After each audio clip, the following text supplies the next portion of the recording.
became stupid. Not because our ancestors were hairy superheroes who could suplex a cave bear before breakfast, and not because everyone alive today becomes unconscious when Wi-Fi disappears. The modern human dies first because survival is not an intelligence test. It is a knowledge test performed while cold, thirsty, injured, frightened, and being investigated by something with teeth. Put an average person from a modern city beside a skilled human from 30,000 years ago. Remove phones, matches, packaged food, steel tools, and the comforting possibility that someone nearby has written a procedure. Leave both in a prehistoric landscape. The ancient human immediately sees information. The modern human sees trees. One notices animal trails, edible roots, dry tinder, changing clouds, the direction of water, the age of tracks, the warning calls of birds, and which patch of ground becomes dangerously cold after sunset. The other notices that one tree has a surprisingly good shape for a motivational quote. The contest appears finished, but change one rule and the result reverses so violently that the ancient human may not understand what killed them. Give the modern human access to a pharmacy, a rifle, a water filter, synthetic clothing, satellite navigation, and one functioning supply chain. Suddenly the person who could not identify dinner can cross a desert, survive an infection, call help from orbit, and carry enough stored energy to make hunting optional. So who would actually survive? The answer depends on what we mean by modern, ancient, human, and survive, which is unfortunate because that is almost the entire question. Ancient human can mean a Roman citizen, a Neolithic farmer, an Ice Age hunter-gatherer, a Neanderthal, or Homo erectus living hundreds of thousands of years earlier. These people had different bodies, technologies, diets, environments, and survival strategies. Placing them into one category is like comparing old vehicle with new vehicle, while quietly including a chariot, a canoe, and somebody's grandfather's Toyota. For a fair contest, take a healthy adult Homo sapiens from the Upper Paleolithic, perhaps 30,000 years ago. This person belongs to our species, possesses language and sophisticated culture, makes specialized tools, uses fire, wears clothing, cooperates in a group, and understands a local environment with a precision most modern people reserve for the menu of one delivery app. Against them, take a healthy modern adult with an ordinary urban education, not a survival instructor, combat medic, Arctic guide, or a person whose garage contains 14 labeled axes. Now, remove all equipment. The first challenge is water. A person can live weeks without food under some conditions, but severe dehydration becomes dangerous within days and can kill much sooner in heat. Finding water sounds easy because nature documentaries contain rivers every 6 minutes. Real landscapes contain mud, seasonal streams, salt water, contaminated pools, poisonous algae, animal waste, and beautiful clear water preparing an intestinal betrayal. The ancient survivor does not merely search for water, they read terrain. They know where rain collects, which vegetation indicates moisture, when animals move toward a source, which springs persist through dry periods, and which water requires treatment. That knowledge is local. It came from older people, repeated journeys, failed attempts, stories, and observation beginning in childhood.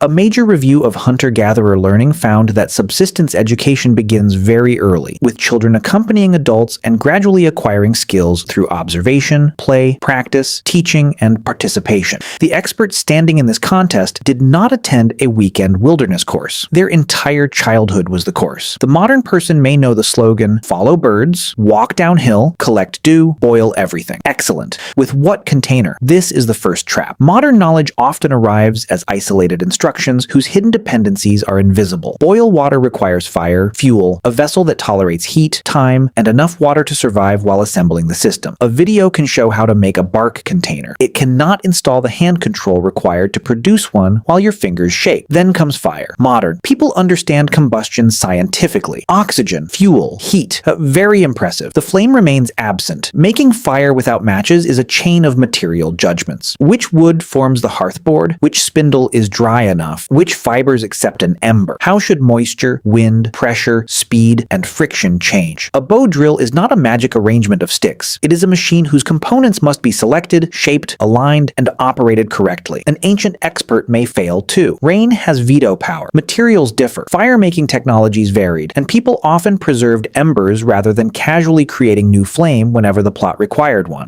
But the ancient person has something the modern novice lacks. Thousands of small corrections stored in movement. The hands know before language finishes explaining. That difference appears everywhere. A stone is not automatically a stone tool. Producing a sharp flake means understanding fracture angles, force, platform preparation, raw material, and how not to open your palm while inventing archaeology. ideology. A spear is not a long branch with ambition. It must be straightened, hardened or tipped, balanced, bound, maintained, and used at a distance that does not convert the hunter into a side dish. The ancient human has worse equipment than a modern hunter. They have incomparably better equipment than a naked accountant. Shelter creates the same problem. Most people can describe one: frame, branches, leaves, perhaps a fire in front. But bad shelters leak, collapse, steal body heat through the ground, trap smoke, face the wind, or occupy exactly the route water uses during a storm. The structure may look convincing until weather reviews it. The ancient survivor knows insulation matters more than interior design. They recognize suitable sites, gathering distances, prevailing wind, drainage, and materials that can be worked with available tools. Their shelter is not primitive. It is optimized under ruthless conditions. Cold makes this expertise lethal. Hypothermia does not require an Arctic blizzard. Wind, rain, exhaustion, inadequate clothing, and contact with cold ground can drain heat rapidly. The victim becomes clumsy and confused precisely when better decisions are most necessary. Ancient clothing was also technology. Hides had to be removed, scraped, processed, softened, cut, pierced, sewn, repaired, and adapted to season and activity. Bone awls and eyed needles represent more than pointy objects. They represent manufacturing systems, shared knowledge, and the understanding that surviving winter begins long before winter arrives. The modern contestant may be wearing clothes when the experiment begins. If so, their odds improve dramatically. Synthetic insulation, waterproof membranes, boots, and a metal knife contain centuries of accumulated science. Remove those objects, and the person does not become humanity in its natural condition. They become humanity after confiscation. This distinction matters. Modern humans are often mocked as biologically helpless because we depend on technology. But ancient humans depended on technology too. Fire, clothing, cutting edges, cordage, containers, shelters, hunting weapons, and social networks were not decorative bonuses. Humans have outsourced survival into culture for a very long time. The difference is not that ancient people survived naturally while modern people cheat. Both cheat. The ancient survivor carries technology in practiced memory. The modern survivor usually carries it in objects, institutions, and other specialists. Now consider food. The modern human recognizes perhaps several dozen edible plants, most of them arranged politely under supermarket lighting. In the wild, plants disguise nutrition inside seasons, toxins, hard shells, underground storage organs, tiny seeds, irritating fibers, and species that resemble edible relatives closely enough to make confidence dangerous. The ancient human knows not only what can be eaten, but when, where, how much, and after what processing. Some foods require soaking, grinding, leaching, roasting, pounding, fermenting, or combining. A plant can be edible in one stage and harmful in another. An animal can provide meat, but also expose the hunter to parasites, spoiled tissue, defensive injuries, or a group of larger animals objecting to the arrangement. Hunting is especially romantic from far away. At close range, it is repeated failure with cardiovascular exercise. Large game hunting demands tracking, prediction, silence, wind awareness, weapon skill, cooperation, butchery, and transport. A successful kill creates hundreds of kilograms of rapidly spoiling responsibility. The useful question is not merely, can I kill it? It is, can I find it, approach it, kill it without being killed, process it before scavengers arrive, move the valuable portions, preserve them, and repeat this often enough that children do not starve? Gathering, fishing, trapping, scavenging, and collecting small animals may deliver steadier returns.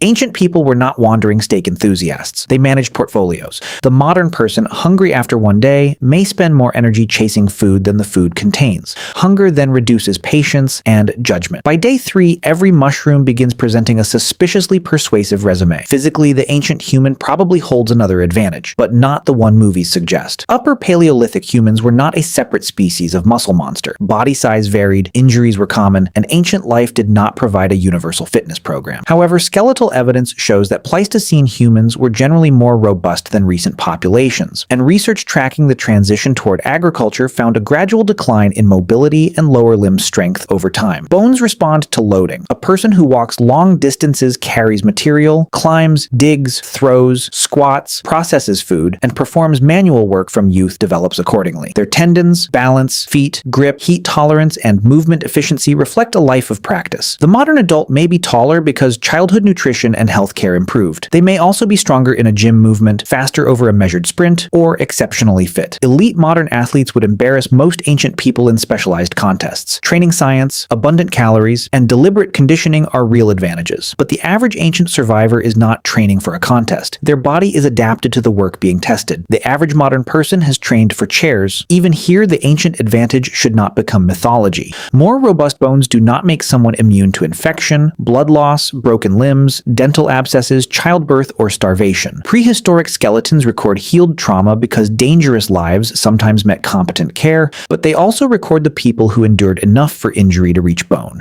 They do not record every fever that ended quietly. Ancient life had no antibiotics, sterile surgery, insulin, blood transfusions, trauma centers, or emergency evacuation. A scratch could become infected. A tooth could become fatal. A difficult birth could kill 2 people at once. Smoke damaged lungs. Parasites took rent. Food shortages did not accept motivational speeches. This is where the modern human's real power appears, not in the naked contest. By the way, if you want to go even deeper into the secret lives of ancient humans, I just launched a full course called The Secret Lives of Ancient Humans. 10 modules, 3+ hours of content covering everything we never talk about on YouTube. What they feared, how they communicated, what hunted them, and much more. Plus an exclusive PDF guide included. Link in the description. See you inside. In the ability to refuse it, give both contestants a reasonable kit from their own time. The ancient human receives stone and bone tools, cordage, hides, fire, containers, preserved food, and perhaps companions. The modern human receives a knife, lighter, metal pot, water filter, first aid kit, antibiotics, weatherproof clothing, flashlight, firearm, packaged rations, and satellite communicator. There is no contest. The modern kit compresses entire industries into a backpack. A lighter contains mining, chemistry, metallurgy, precision manufacturing, fuel processing, and global transport. A water filter contains materials, science, and microbiology. A cheap steel knife outperforms most stone edges for many repeated tasks, even if stone can become astonishingly sharp. A satellite beacon turns invisible machines moving above Earth into members of the rescue party. The modern person did not create these things. Neither did the ancient person individually invent fire, language, sewing, stone fracture, plant knowledge, or hunting strategy. Both inherit solutions from the dead. Modern inheritance is simply larger. Now remove the rescue beacon, but keep the equipment. The modern human still holds the material advantage, yet may waste it. A firearm without hunting knowledge does not reveal animals. Antibiotics do not set a broken leg. A compass does not choose a destination. Equipment extends skill. It does not always replace it. Give the kit to a modern survival expert, and the balance becomes devastating. This person combines ancient categories of competence with stronger materials, germ theory,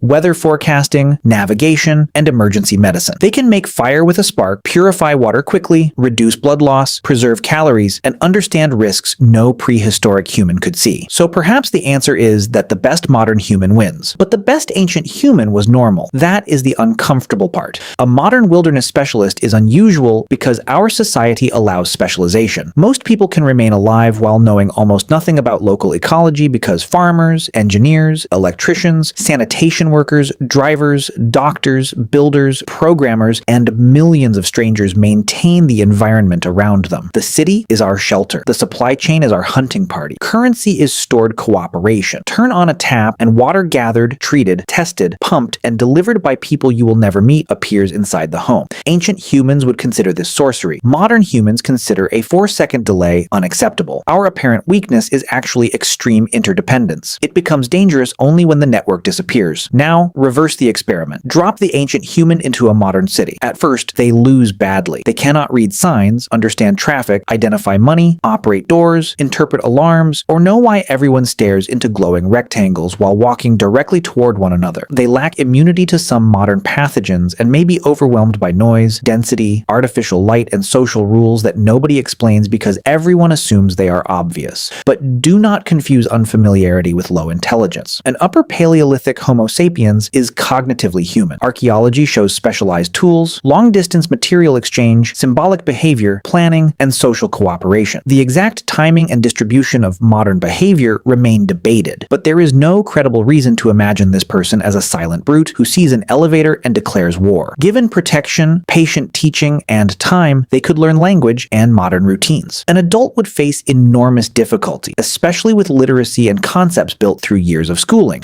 A child raised today might become almost indistinguishable in everyday cognitive performance from other modern children because the major difference is cultural inheritance, not an upgrade installed in the human brain last Tuesday. The ancient human can enter our system and learn from it. The modern human stranded alone cannot summon the ancient system because that system lived in other people. This reveals the real survivor, the group. Ancient humans rarely survived as isolated contestants. Food sharing, childcare, cooperative defense, division of labor, care for injured people, and exchange between groups reduced individual risk. Smithsonian Human Origins research emphasizes that social networks and food sharing helped ancestors meet unpredictable challenges. One hunter fails, others return with food. One person knows stone, another knows plants. An injured expert can still teach. A grandparent can store ecological memory after physical strength declines. Alone, even the ancient expert is vulnerable to one fall, one infection, one unlucky week, or one predator that refuses to respect experience. In a group, knowledge becomes redundant. Modern civilization uses the same strategy at absurd scale. No living person knows how to build an entire smartphone from raw earth. No engineer can personally mine every element, refine it, fabricate processors, launch communication satellites, build electrical grids, write every protocol, and still remember the password. The device exists because knowledge is distributed across millions of minds and stored in writing, machines, institutions, and infrastructure. That is cumulative culture. Each generation inherits tools and ideas, modifies some of them, and passes forward a package no individual could recreate. Research on human evolution repeatedly identifies cooperation, social learning, and cumulative culture as central to our success. Ancient people possessed this power. Modern people inherited 30,000 additional years of interest. So let the contest become a population experiment. Place 20 ancient hunter-gatherers and 20 ordinary modern adults in identical unfamiliar wilderness. Give neither group equipment. The ancient group probably wins early. Its members possess overlapping practical skills, know how to organize camp work, make tools, manage fire, track animals, process food, and care for one another without formal instructions. The modern group may contain valuable fragments: a nurse, mechanic, gardener, teacher, athlete, cook, engineer, or one suspicious person who watched 800 bushcraft videos during lockdown, but the fragments may not connect. Knowing bacterial transmission is useful. Knowing how to sterilize a wound without soap, clean water, alcohol, manufactured dressings, or metal instruments is a different problem. The modern group's broad scientific understanding may eventually generate innovations. It could experiment systematically, record results, divide tasks, create sanitation rules, and avoid some supernatural explanations for disease. Yet innovation consumes calories and punishes failure. The ancient group begins with technologies already tested across generations. Survival favors the answer that works tonight. Civilization favors the answer that improves next year. Now give both groups access to the resources of their own societies. The modern group wins so completely that survival stops being the correct category. It can produce vaccines, irrigate fields, forecast storms, store food, purify cities' water, move heat into buildings, cross oceans, and coordinate help across continents. Modern systems still fail, distribute safety unequally, damage ecosystems, and create new risks. But they allow billions of humans to occupy environments that would kill unsupported individuals quickly. Ancient humans were better at surviving inside functioning ecosystems. Modern humans are better at constructing replacement ecosystems. That power is enormous and slightly terrifying. There is one final complication: location. Ancient expertise was not generic. An Arctic hunter transported into a tropical rainforest would not automatically identify safe plants. A desert forager placed on a stormy coast would need new knowledge. Modern audiences sometimes imagine primitive survival skills as one global package downloaded into every prehistoric brain. They were local sciences. People learned particular animals, seasons, currents, soils, stars, winds, plants, stones, and roots. Remove the land, and some expertise loses its vocabulary. This does not erase the ancient advantage. Transferable skills, observation, tool-making, fire management, cooperation, risk judgment remain powerful. But in a completely unfamiliar environment, both contestants become students. The ancient human is probably the better student of nature because their attention has been trained for it. The modern human may be the better student of written instructions,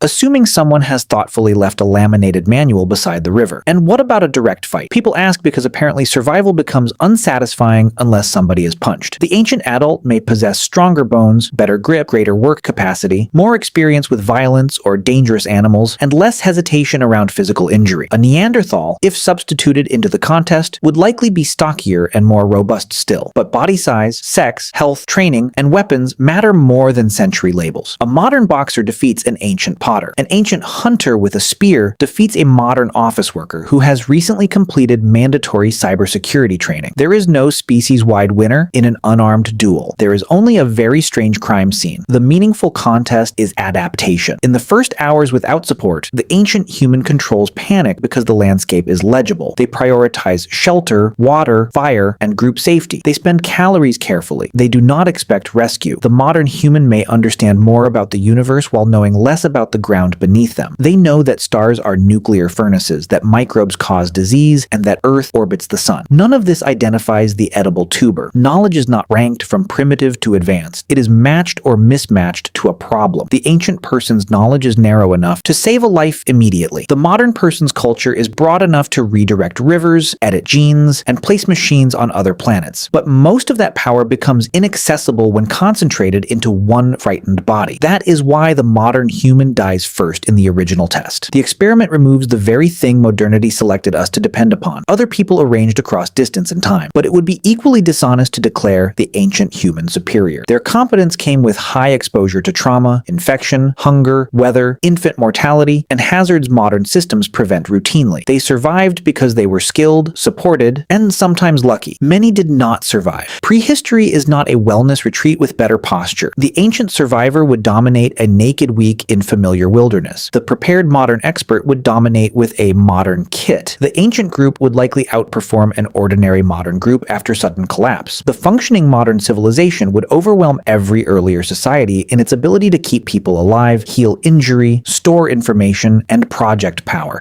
And if both were placed in an unfamiliar land with no equipment, the result would depend less on intelligence than humility. Who observes carefully, learns fastest, cooperates, and avoids becoming confident before becoming correct. The final verdict is therefore annoyingly human. Neither modern nor ancient people survive alone. The ancient human carries a community in memory. The hands taught by parents, the routes remembered by elders, the plants identified by gatherers, the techniques refined by generations. The modern human carries a far larger community in objects. Steel made by strangers, medicine discovered by laboratories, maps drawn by satellites, food moved by engines, and instructions stored outside the brain. Strip both of those communities, and the contest does not reveal which human is superior. It reveals how incomplete a human has always been by themselves. Our ancestors did not conquer harsh environments because every individual was stronger, braver, or wiser than us. They survived because knowledge moved between people and accumulated. We did not replace that strategy. We expanded it until the hunting party became civilization. So if a modern human and an ancient human wake tomorrow in the Ice Age, place your bet on the ancient one. They know where to find water, they know how to make fire, they know what the birds are warning about. And while the modern human is still trying to remember whether moss actually grows on the north side of trees, the ancient human has already noticed the more important detail. Something nearby is tracking both of them.